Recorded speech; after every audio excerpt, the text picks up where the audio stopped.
we're back for another great panel. We have a huge lineup of fantastic people here today. Our topic for this Baraza is disrupting self-hate, racism, tribalism through Web3. And what I would like is for each of my guests to do a quick, maybe 2 minute, no more than 2 minute introduction of themselves, and then we'll hop right into the topic. We'll start with Dr. Tyreen Wright, then go to Pascal Atazama, then to Michael Abraham, and then to Kevin, and then to Robbie. I was asking actually if I could go second to last. You didn't see me in the chat there. Oh, I'm sorry. All right, that's perfectly fine. So we'll have Robbie go last, and then that's fine. You can start the introductions.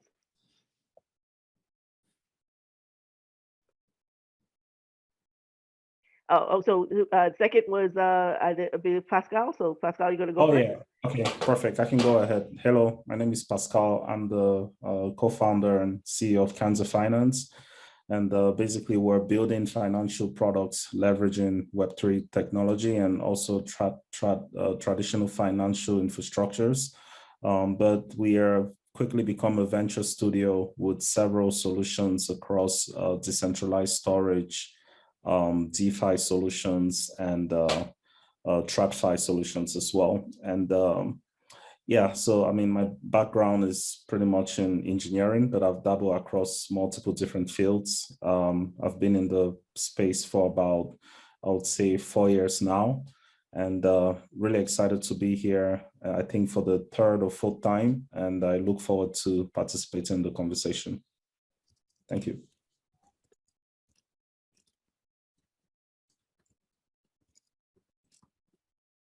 Kevin, I believe. So we're up to me. Very good. Dr. Kevin Washington, also known as Mwata Kairi. I'm an African-centered psychologist engaged in the process of understanding the human psyche from an African-centered perspective. And so we look at the dynamics of trauma on the psyche of people of African descent, whether it is in the on the continent of Africa or throughout the African diaspora.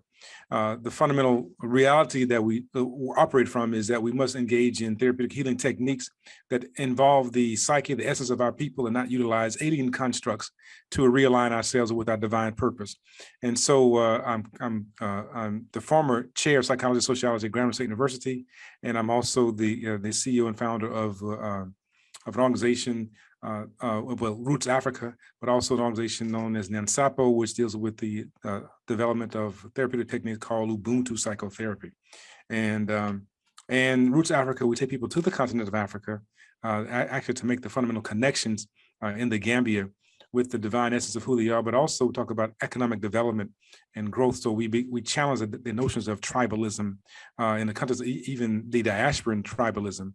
And we look at economic growth and development for ourselves here in the US as well as on the continent.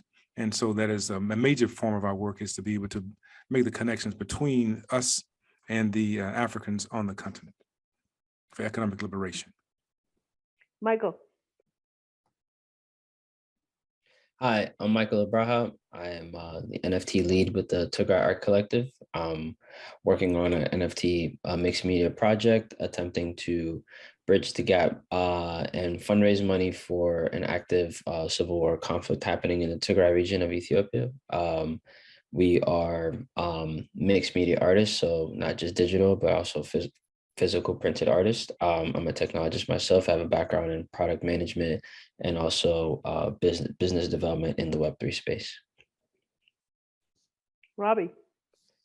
Hey everyone, my name is Robbie Greenfield, CEO and co-founder of Umoja Labs. My background, been in the blockchain space since 2011, started with Bitcoin scripting, later became the head of social impact at Consensus, where we deployed blockchain-based products across around 17 emerging markets, and now focus on building crypto-enabled payments infrastructure purpose-built for informal markets, specifically targeting the aid sector and agribusiness sectors across Eastern Africa.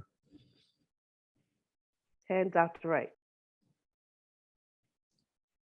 wherever you all are. My name is Dr. Tyreen Wright. I'm a historian in political sciences. I teach with the City University of New York, author of the book Booker T. Washington in Africa, Making of a Pan-Africanist. And I also actually work for I Love Black People. I teach the Pan-African history and organizing course for our ambassadors internationally. And if you know I Love Black People, it's everywhere. So thank you for inviting me. Thank you. And as I promised, a very stellar, a very diverse panel for this discussion of disrupting self-hatred and racism and tribalism through Web3. I think the first question I have, and I'd like each of you to at least take a minute to answer the question, is how do you define Web3? And then when the context of this definition of what Web3 is, what do you foresee as some of the problems that we need to avoid? And by that, let me couch that in. We know that we long ago had Black Planet. It kind of de-evolved. We're currently in other mainstream social media, and we see the attacks within group and out of group. So as we're stepping into this new zone of Web3, and you've defined this Web3, how do we take the past knowledge and prevent this type of self-destructive, potential self-destructive outcome? So I'd let Michael go first.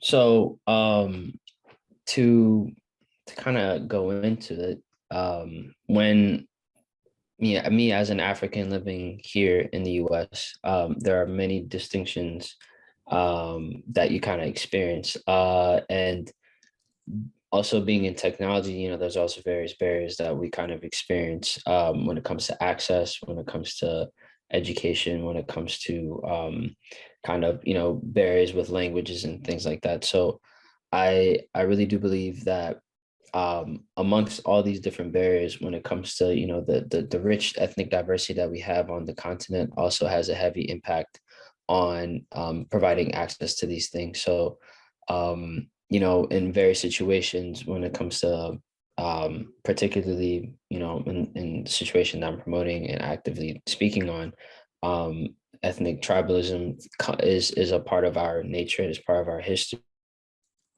historically, and we see those things trickle down into our society in our day-to-day, and we can use technology to improve and kind of provide resources to those that are being affected and aid, but at the same time, sometimes technology also is an extension of these things that can harm people, right? Whether it's hate speech online, whether it's various methods of government organizations creating barriers against their own people. There's so many methods of how we can tackle issues such as that question. Fantastic. Robbie? Yeah, I would define Web3 as, when consumers and businesses interface with, decentralized systems rather than centralized enterprises more broadly. Like that's the kind of, UX shift in terms of the who is providing certain services. I think more broadly in terms of what should be avoided is, those systems, you need to have the right parameters and models to ensure equity and to ensure that you're not exposing vulnerable populations to unreasonable risk. I mean, that's the biggest thing, especially when it comes to financial services, because what we're seeing right now, more broadly, I think this is one of the reasons why crypto winter is happening outside of, the broader economic downturn, in traditional economy, is that a lot of the protocols that exist don't seek to be used pragmatically. Like if we look at lending protocols like Aave and Compound, nobody's using those protocols to take out real loans, right? You need 80% collateral. You could just wait another month and save the 20%. And so the primary use of a lot of these protocols right now is for yield rather than pragmatism. And that exposes people to a lot of risk because there's more speculative rather than, looking into the utility of something. And so I think those are things that we need to avoid, but it's also an opportunity, right? Because it shows that there's still a new generation of protocols and dApps that need to exist to provide that pragmatism that doesn't currently exist, with the yield-based models that we see today. Pascal. Yeah, similar to Robbie, I would say Web3, I think, is the next evolution of, I guess, service interaction over the internet. And I would say what we can do to kind of avoid basically some malpractices making its way into Web3 is by getting involved across the board. I think there's kind of a limitation. I think with the internet, right? For example, there was just weren't as involved from infrastructure standpoint, innovation standpoint, and in some instances, a consumption standpoint, right? There were massive amounts of people that, especially in emerging markets in the African continent, that cannot access the internet. So I think with Web3, the way we kind of like avoid this and make sure that the bias doesn't impact us as much is by building and also consuming what we build, right? And I agree to what Robbie said, doing so in a manner where we're tying that around real use cases and real value creation for people. Okay. Just for clarity's sake, that we also want to talk about, what we do to each other. So I understand from the centralization point of corporations providing a social media platform and then maybe moving into financial products that are decentralized or quasi-decentralized, and then also, social media that's decentralized. But once we get into those environments, how do we stop fighting each other? We see these wars online right now with traditional social media, in which you have all these different random groups, ADOS, ABOS, all the letters of the alphabet that's supposed to define at least African Americans, and there's a whole lot of fighting online. So, Dr. Washington. Well, I want to go back in this idea of Web3 and Gavin Woods and the construct itself. 2014, that's the idea of when it started. In 2021 is when it begins to gain some traction. And so we see then that it is designed to decentralize, right, this entire process of resources or economics, or however we want to couch that conversation. And when we talk about decentralization, then you talk about moving away from this model by which the few can govern what happens to the many. And some see that as, of course, being a positive thing, and others talk about it being harmful because of, content, proliferation of content that can actually harm a population. Well, any particular innovation has the capacity to be both harmful and helpful if it's not managed properly. And I think the issue of access point is very critical, and it's very common that the ones that want things to be centralized want to control access because it begins to influence their resource base.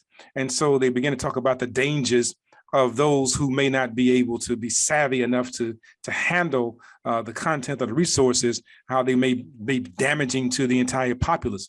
I think that people actually have the capacity to be savvy enough to control content and wealth generation and wealth base. And even Elon Musk talks about it being some kind of buzzword as opposed to really being a thing.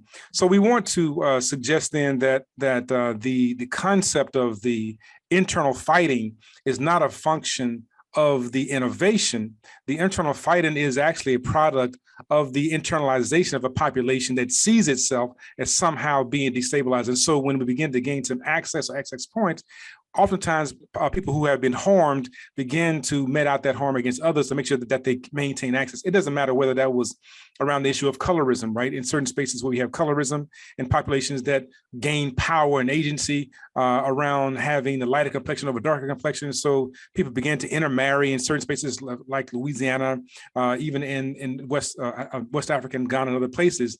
People began to intermarry so that they can maintain their currency, their exchange, their resource value, or their access point to power structure. So we have to understand then that the inner fighting is not a function of the technology, but it's a fighting of the psyche, the psychological function of a population that has not seen itself as having access.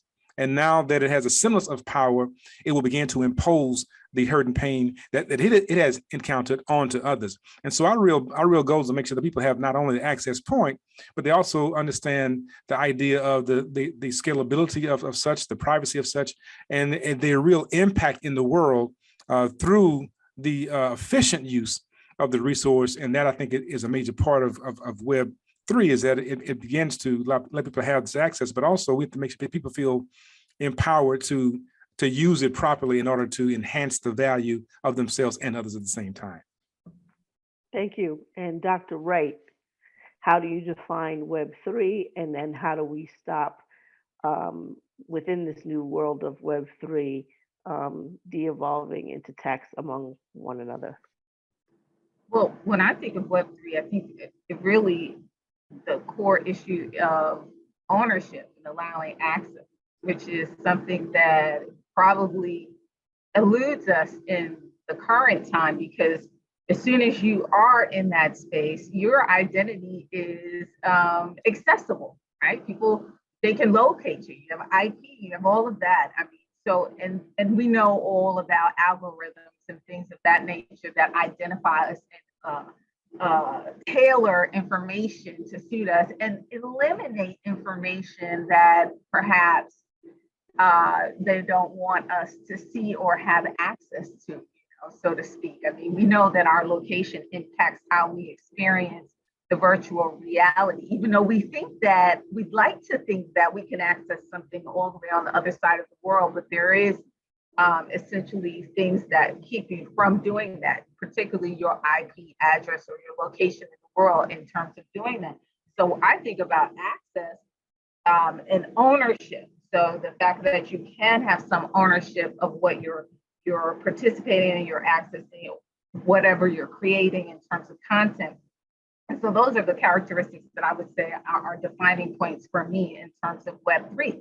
But also too, when we think about having to be identified in a world that is, essentially influenced and impacted by white supremacy and culture, we also know that removing, the ability to identify and locate people also, or give people sort of anonymity as opposed to the way it functions now, we know that that could be an advantage to us in many ways, but also removing those identities that are problematic amongst us, right? One of the things that the ambassadors and I Love Black people always want me to get to when I'm teaching the Pan-African History and Organizing course is how do they overcome this very issue of tribalism and ethnic conflict.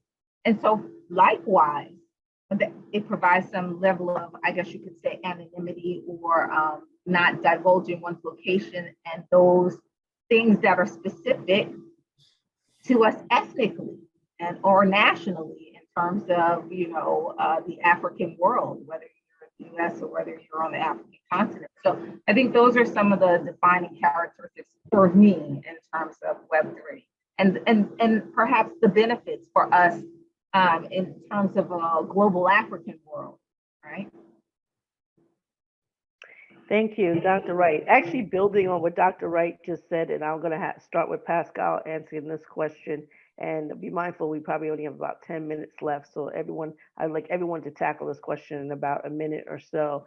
But building on what Dr. Wright said, isn't there still a financial impediment for even those of us who made the choose to be anonymous in terms of being able to build in this Web3 environment? How do we overcome that? We've always been short on funding in terms of the .com era, the original .com era. So now we're entering into Web3, which, is it in terms of creating platforms is not inexpensive. So how are we going to manage this financial burden that we currently have? Pascal. Okay, I would say there are probably two ways to it. There is where can we transform, right? The routes to where we spend the most, right? and where can we get money externally in, right? So kind of like foreign investments in the case of like maybe the African communities, but not just, I don't think just African, like the African communities, just the Black communities in general, right? Because I think across the board, we're very high consumers. So we're always, I would say, perfect customers, but we're not perfect innovators, right? We're not perfect creators. So I think it's basically two strategies. And the first one is very difficult because you're going against all the, I would say, high consumption markets where we spend today, right? Be it sports or entertainment or whatever industry that is. How do we reroute some of those funds into other things that will create impact, right? And like I said, I think that's very difficult. It's very established. It's very hard to move around. The second option is how do we basically sell the story, right? To get access to funds externally, which I think has been pretty much the staple for a lot of builders in the space today. Let's go with Robbie. Yeah, I would agree. I mean, I think we're always going to have the burden of, needing to prove traction before we get, financing, to build platforms. That's just how it is, unfortunately. Unfortunately, I don't think there's going to be any Black founder who's going to walk into a venture capital office with a white paper and get funded, when that's the norm on the other side, especially on the protocol development side. And so, to the earlier point made, I think it's, developing what we can, and there's a lot of talented Black, creatives, developers who can create at least the beginnings of what can be funded in the future, and getting as, much traction in those, integral areas as possible. So obviously, if it's in the context of sub-Saharan Africa, high, potential areas are things like smallholder farmer financing, or insurance, in this financial services side, in, Western culture, when we talk about African Americans, or in any, people of the diaspora that live in the Americas or Europe, we're likely talking about more culture, or commerce-based things in terms of, the value that our communities naturally create and what percentage of that value that we actually get, and or how affordable it is to, get certain services or access to things. So I think, those things are the biggest build, for a real problem, not something that's based off of some of the nonsense that's in the crypto space, and, create as much traction as you can as a proof point to then fundraise off of that or get additional resources that you need. But that's kind of the reality of what that looks like today. Michael? To add, the Web3 ecosystem has done a really great job when it comes to providing funds for research and not just research, but also deployment of these different use cases of whether it's protocols and whatnot. But Robbie, I totally agree with what you had just mentioned, that there's a lot of gatekeeping that occurs in the space, and it's it's like a chicken or the egg. What comes first, right? You just said how a person of color is going to have a lot harder time pitching a white paper and getting funding for it rather than someone else. So that being said, it would be really fruitful to see our communities mobilize behind beta and prototype products to be able to prove use cases and to kind of create like grassroots movement and support for some of these products. Because Pascal, you mentioned it, the Black dollar, whether it's here or anywhere else, it's very significant, and it does follow a lot of, and it does impact a lot of industries. So how can we redirect that into these spaces and then kind of prove use cases, whether it's beyond remittances, you mentioned insurance and things like that, and how we can build this infrastructure of these financial services to the diaspora, and being able to, for those people in the diaspora, be able to reinvest that money back into the continent and create this fluid connection where we are not dependent on the fiat currencies that are controlled by the colonial past powers. Dr. Wright.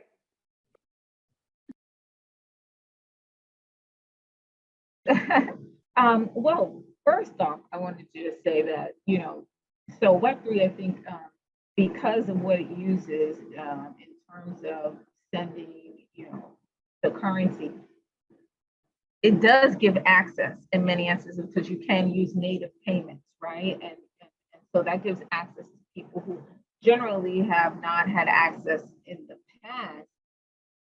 So in terms of, just, I'm sure everybody understands this, currently Web2, you have to have a bank account, so on and so forth for access. Okay, there's always a third party involved. So Web3, you can use tokens, Ethereum, to send money directly, all of those things. And so I think that allows for access, but I think, and that allows us to build, and obviously you understand the ownership aspect of Web3. So that allows people who haven't had access to a certain space and ownership of a certain space to have that, and that's a plus for us. But I do think that the unspoken issue here is just the dilemma of just having experience with the technology. And that, I think, presents a barrier for people who are also in spaces and places that have already been economically marginalized. So I do think there's a unprecedented opportunity, but I do think that there are some inherent issues with that, right? I mean, I think we're used to this environment now. You could be almost anywhere in the world and have access. I do think that it's not going to be exactly that, the onboarding, so to speak, in terms of access to the technology for a while, right? So, while it presents certain possibilities economically for us to build, and I think that's important, building and having economic ownership of what we create, who has the capability, the technological capability and knowledge to jump in is, I think, one of the issues. Thank you. And to close us out, we have about 3 minutes left. So Dr. Washington. The value of any particular group is understanding the strength of that particular group. And so when we recognize, this is real short for me, the issue of strategic alliances is the key to navigating this space when we have this general access. So when we talk then about the things that we do and don't have as a populace, right, I think then we have to really look at the Ubuntu model of among the Zulu, right? The issue of though I may not have the savviness to understand this aspect of technology or this aspect of cryptocurrency, or this aspect of the access, together we can move forward. And that has always been the strength of African people in general, but also those that have encountered dynamics of oppression and being left out of the mainstream. And so we have to recognize that our strength is not going to be in mimicking Europeans as talking about going at it alone, but it's going to be the idea of interdependence and Ubuntu. And I would close by saying that the narrative of the individual who was engaged in the process of cleaning out the contaminated water along the river.